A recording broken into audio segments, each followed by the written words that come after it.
Oke, Assalamualaikum warahmatullahi wabarakatuh. Pada kesempatan ini, saya Muhammad Yazid Ilyas akan menjelaskan tentang aktuator relay dan aktuator hidrolik. Langsung saja, aktuator relay.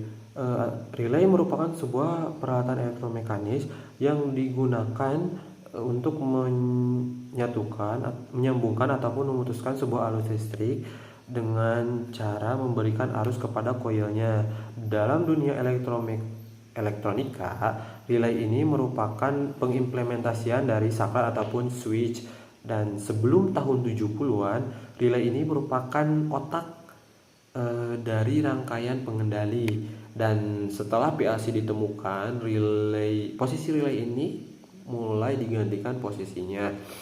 Dan untuk relay yang sederhana, ada pun relay elektromekanis yang memberikan pergerakan mekanis saat mendapatkan daya listrik ataupun arus listrik. Untuk definisi sederhana dari relay elektromekanis, diantaranya yang pertama, merupakan alat yang menggunakan gaya elektromagnetik untuk membuka ataupun menutup kontak saklar. Dan yang kedua adalah alat yang digerakkan secara mekanis dengan memberikan arus listrik ataupun daya listrik. Dan untuk relay ini merupakan komponen elektromekanikal di mana dibagi menjadi dua bagian, yaitu elektromagnetik adalah sebagai coil, dan mekanikal merupakan seperangkat kontak ataupun switch.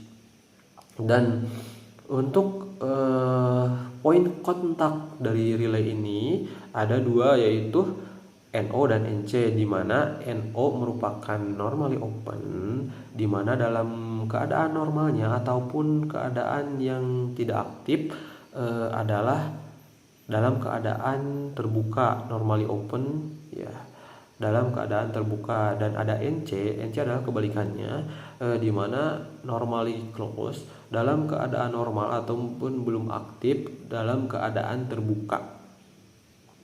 Ya, adapun fungsi relay merupakan antara lain untuk remote control,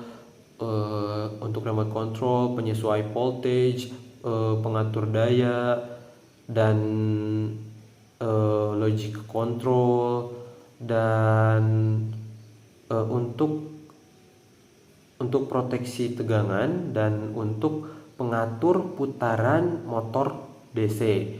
Dan sebagaimana relay ini termasuk ke dalam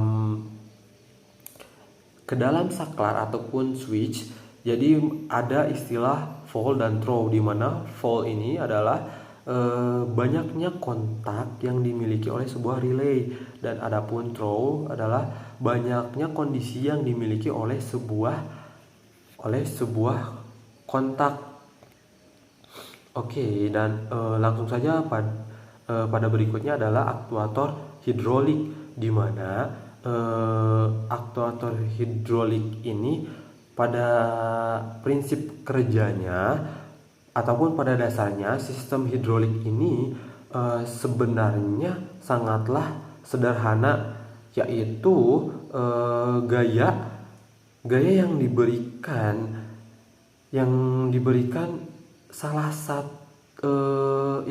pada salah satu titik akan dipindahkan ke titik yang lainnya menggunakan cairan yang dimampatkan. Biasanya cairan ini yang digunakan adalah fluida cair ataupun oli. Dan dimana pada contohnya dua unit piston hidrolik yang ada yang diberikan gaya oleh gaya mekanis, yang dimana ini sebagai pengubah dari gaya mekanis ke gaya hidrolik, lalu diteruskan ke pompa yang berikutnya hingga menghasilkan gerak mekanis dari perubahan gerak hidrolis ke gerak mekanis ataupun gaya mekanis melalui perpindahan dari silinder pertama ke silinder berikutnya dengan memberikan gaya pada silinder pertama. Dan pada saat pemberian tegangan ataupun daya yang pertama merupakan gaya sama dengan gaya yang diberikan ataupun sama dengan gaya keluaran. Gaya input sama dengan gaya yang diberikan oleh input, maka sama dengan output yang dikeluarkan gayanya. Dan untuk komponen hidrolik ini ada beberapa, yaitu dalam komponen dasar sistem hidrolik ada pompa, yaitu pompa merupakan komponen yang digunakan untuk mengubah tenaga mekanik ke tenaga hidrolik. Dan ada yang kedua, ada pompa dan selang, di mana komponen yang digunakan untuk mentransmisikan ataupun meneruskan tenaga hidrolik tersebut. Ya, dan ada katup untuk berfungsi mengatur tenaga hidrolik, dan ada silinder hidrolik ataupun motor hidrolik, di mana komponen ini berfungsi untuk mengubah tenaga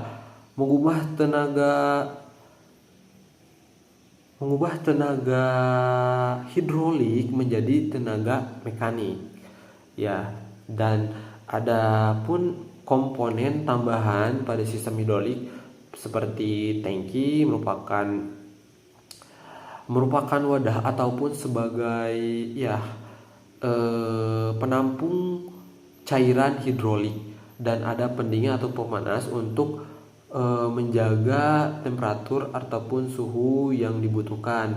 Dan ada filter hidrolik yang digunakan untuk menyaring kotoran, dan ada alat ukur untuk tekanan, digunakan untuk mengukur tekanan sistem hidrolik ini. Oke, terima kasih. Mungkin itu saja yang bisa saya berikan. Assalamualaikum warahmatullahi wabarakatuh.